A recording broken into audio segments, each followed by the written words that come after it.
What is going on, everybody? AH Rules back again with another video, and in this video we will be reviewing Ring of Honor Television Episode 11, and it's very fitting because there are 11 matches that I need to go through. This is the first Ring of Honor Television back in Universal Studios in Orlando, Florida. I really enjoy that setting, and I'm glad that they're back there for probably the next 3 episodes of Ring of Honor that I'll review. I might be off, but we shall see when that time comes, because we're here to talk about this episode, with the first matchup being Shane Taylor versus Mark Briscoe. Mark uses redneck kung fu early, but Shane Taylor gets the upper hand after a powerful right hand. Mark fights back, including a dive to the outside, but he tries to hit another dive attempt, but Shane Taylor retaliates with a big clothesline. Mark is finally able to hit this dive to the outside with the assistance of a steel chair. As he jumps off the chair to the outside. He then hits a Spicoli driver and attempts a froggy bow, but Shane moves out of the way and hits Welcome to the Land for the count of 2. Shane then attempts a package pile driver, but is unable to do so, and Mark Briscoe, however, wins the match with a J Driller, and like I said, he wins the matchup with a J Driller. Next matchup, which this is a 2-hour episode, and I'll be honest, I looked down, I was like, oh my god, this match did happen. These 2-hour episodes feel long as crap, but the second matchup was Claudio Castagnoli and Wheeler Yuta versus Tracy Williams and Rhett Titus. Now on Dynamite, Claudio Castagnoli won the double Jeopardy match versus Rey Fenix, so Claudio and a partner of his choosing will at some point get a Ring of Honor tag team title match, which he teamed with Wheeler Yuta here. There's one man in Ring of Honor history that Claudio Castagnoli tagged with for a very long time and had a very successful tag team title reign with, and you know who we're talking about here, Chris Hero, but who knows who his partner will be for the eventual tag team title matchup. But tonight he teamed with Wheeler Yuta versus Tracy Williams and Rhett Titus in a very good matchup. Yuta and Tracy start the match off, and Tracy is able to have a leg locked in on Wheeler Yuta, but Claudio gets upset and breaks it up and then tags himself in. And then for a good couple of minutes, no team has the advantage because both teams tag in and out and do several different exchanges. But at some point, Tracy then is in the ring and is done up by Claudio. But he's able to get the hot tag to Titus after a top rope DDT that he hit on Wheeler Yuta, because like I said, it was continuation of a lot of tags from both teams. Titus and Williams hits a DDT and a lariat combo on Wheeler Yuta, which could have won the match, but we don't know because Claudio was able to break the pin up, and the BCC members win after a rocket launcher for the win. So Claudio Castagnoli and Wheeler Yuta win the matchup. Next, we get a TV title match. Samoa Joe versus Blake Christian. Christian tries to keep the match fast-paced and even targets Samoa Joe's left knee. Christian is able to reverse out of Joe's powerbomb and Uranagi attempts, but Joe catches him on the top rope with a muscle buster and wins the matchup. Now, this is very weird because this is the past couple of Samoa Joe title matches, and I don't time these matches. I feel like they're very 5 minutes long, but in this matchup, because the last matchup was against Christopher Daniels, either the one before it or the one before, you get the point. Then he faced Colt Cabana. I almost called him Claudio because of the double C's. But anyways, Samoa Joe has had some good TV title matches, and what I'm trying to say is, in this matchup, this probably the opponent with the least amount of experience, and he got the most offense on Joe. But again, it's a very quick matchup with Samoa Joe retaining in the end. Next matchup is the Infantry versus the Righteous. Vincent and Sean Dean start the match off, but during the match, Stu Grayson appears on the rampway. The Righteous spin the matchup, cornering Sean D, but he eventually gets the tag to Carly Bravo. But the Righteous hit the Fall of Sunshine or an assisted sliced bread for the win in this very quick matchup. After the match, they talk to Stu Grayson on the top of the stage, but this is not the last that we will see Stu Grayson tonight. Next week, they showed a promo package proving a big matchup, a fight without honor between the OGK, the Kingdom, Matt Taven and Mike Bennett versus Action Andretti and Dante Martin. Next match, Vert Vixen versus Robin Renegade. Now, I will say this. Vert Vixen is like one name, but the way the commentators kept saying it, they were spacing it. So, Vert Vixen, like a space, but it's just, when it's spelled, it's together. So, I will most likely, and they also kept calling her Vixen during the matchup. So, in this review, I will probably end up doing the same. It is fast-paced from the two early on. Vert Vixen, just ignore what I just said prior to that. Vert Vixen hits a rolling stunner and a flatliner for a 2 count, but Robin locks in an abdominal stretch that goes to the ground for the win in this very quick matchup. Next, we get Ninja Mac versus Willie Mac. Now, I'm not one to judge or anything, but I am 90% sure this matchup only took place because both men's last name are Mac.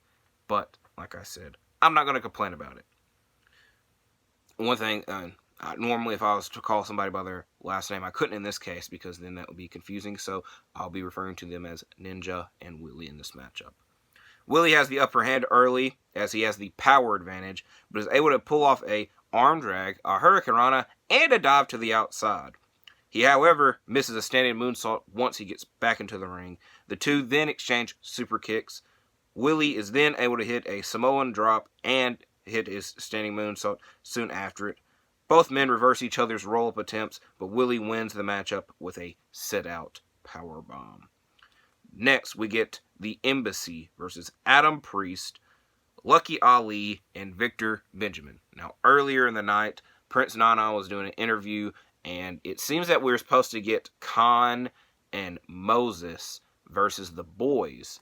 But one of the boys were taken out earlier and were not able to compete, so that matchup does not take place, and now we get a 6-man tag match with the Embassy dominating as usual, and they win with a body slam of Priest onto Benjamin.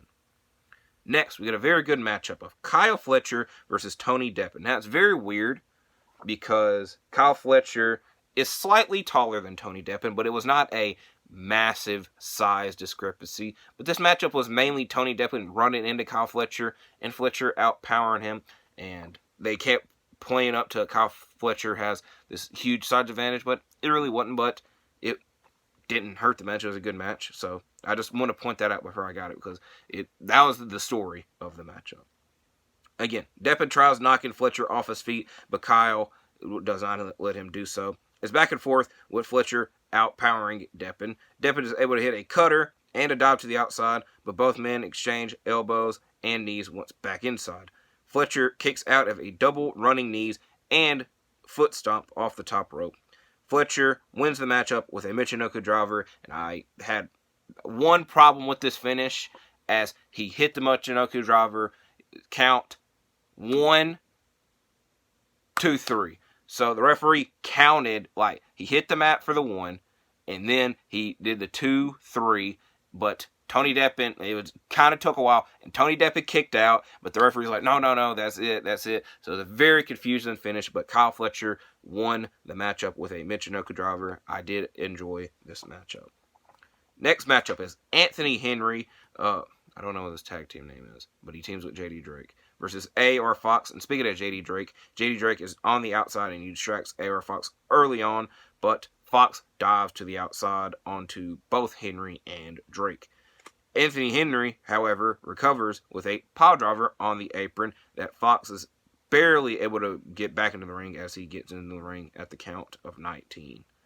Both men exchange suplexes and brainbusters, and Henry locks in a sleeper hold that Fox is able to get out of and hit a cutter. Dun dun dun dun. I had to go to the next page. Fox tries a top rope maneuver, but JD Drake grabs his leg, and so we don't know what he was attempting. And then Fox follows it up with another dive to the outside, this one onto JD Drake. Fox hits low main pain in a 450 splash for the win. After the matchup, Drake and Henry attack AR Fox, with Shane Taylor coming out and joining in on the beatdown, with FTR coming out to make the save. Anthony Henry tries to run away. Then Eddie Kingston appears on the stage, and Anthony Henry ends up back in the ring, and he gets hit with a big rig. It took me a minute to think of what their maneuver was called. Also, this is the second time that FTR made the save after a post-match beatdown. Intrigued to see if they have another matchup in Ring of Honor, if and when that takes place. Do know that they are fighting at Double or Nothing versus Jeff Jarrett and Jay Lethal, which I've mentioned it several times. I don't know how the hell these two keep getting title shots, but it is what it is. Next matchup is a 8-person tag. Sonny Kiss versus Sonny Kiss, Jeeves K, Slim J, and Josh Woods. Now, I have no clue what the hell their tag team name is. I believe these are the Trustbusters. But Josh Woods, I think, is also part of the Varsity Athletes. So, it's a mixture with Ari Daivari at ringside. So, if they have a group name, I believe it's Trustbusters. If not, it's confusing when you have a tag team / a stable also aligned with another tag team / a stable. That being said, it's less confusing because they went against the Dark Order. Evil Uno, Stu Grayson, Alex Reynolds, and John Silver. They all go by the Dark Order. Evil Uno and Josh Woods start the match off, but it slowly turns into chaos as all members come into the ring, but it was mainly the heels working on John Silver. Once Stu Grayson comes into the ring, he is able to take out all of his opponents, and the Dark Order win with fatality with Stu and Evil Uno, but Alex Reynolds pushes Stu Grayson out of the ring to get the pin to win it for his team, and the Dark Order celebrates, minus Stu Grayson, and we just didn't see him. We don't know if he was upset or not. He got pushed out of the ring, and we didn't see him again. So it's playing up to the idea that he is with the Righteous, or he's still talking to the Righteous, because we saw them talking earlier. So we will be intrigued to see what happens after that. But now it is time for the main event, women's title match. Athena, who is I think the highlight of Ring of Honor every week, just because it seems like she is on every episode, and I enjoy every one of her performances, and this is another great performance, this time being versus Skye Blue. Athena is aggressive as usual early on, and Athena tosses Skye Blue to the outside, and it looks like a pretty nasty spill. And then she tries to use the ring steps, but Skye Blue reverses it, and Athena goes into the ring steps. Skye also reverses Athena while on the top rope, or on the top of the stage, but Athena still pushes her off the stage. They get back in the ring. They try roll-up pin attempts, with neither one of them able to get a 3 count out of it. Athena then attempts O-face, but Skye goes to the top rope with her and hits a Hurricane Rana. Athena drops Blue on her. Skye Blue on her back onto her knee. Athena then hits Skyfall, which I don't think it was Skyfall. As we all know, it's just kind of a reverse STO, but they kept calling it Skyfall, but Skye Blue kicked out of it.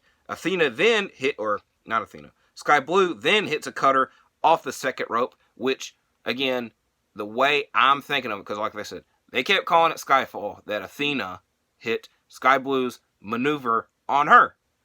And then Skye Blue hit a cutter off the second rope, which is very similar to the O-face onto Athena, but the commentators did not pick up on that, so maybe I'm just hella confused by the whole situation. My phone just buzzed and scared the crap out of me. It's telling me to hurry the hell up.